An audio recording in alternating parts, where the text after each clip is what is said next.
I'm a 35-year-old woman, and I've always been fine with how my life is. I don't have kids, never wanted them, and I'm financially independent. My job keeps me busy, and I enjoy traveling and having the freedom to live my life on my terms. But if you were at my family's annual reunion last weekend, you'd think I was some kind of villain for not popping out a baby or dedicating my life to chasing after one. Family reunions are supposed to be fun, right? A time to catch up with relatives, eat way too much food, and maybe laugh over embarrassing childhood stories. Well, mine is more like an endurance test. The moment I stepped into the house, I could feel the tension. The subtle glances exchanged between aunts, the two wide smiles, and the loaded questions.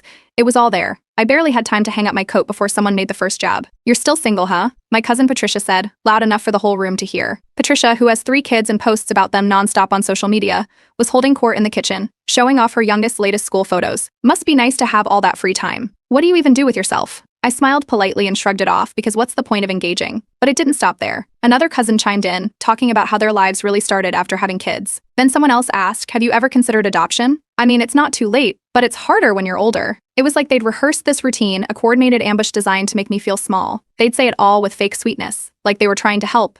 But the judgment was as clear as the lemonade on the table. Even my mom got in on it, casually mentioning that I was wasting my best years, and how every woman should experience the joy of motherhood. My dad nodded along, throwing in a comment about how they would have loved more grandkids. I tried to deflect, mentioning my career milestones and hobbies, but it didn't matter. My accomplishments never held any weight here. The only currency they valued was diapers, report cards, and family Christmas photos. At some point, the topic shifted to my younger sister, Laura. Growing up, she was the golden child. Beautiful, charming, and always the center of attention. If there was a spotlight, Laura was in it.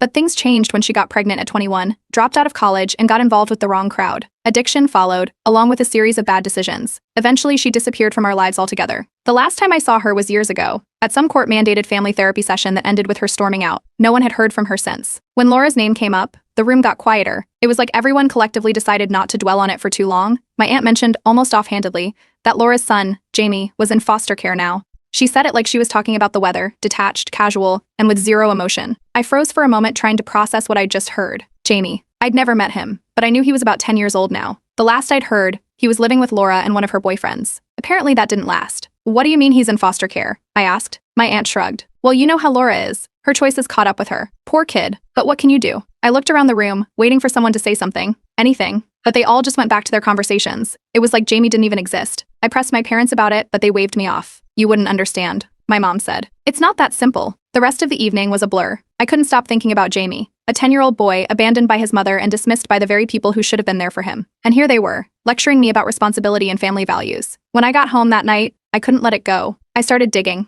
trying to find out what I could about Jamie. It didn't take long to find some information. He'd been in the system for a while, bouncing between homes. The more I read, the angrier I got.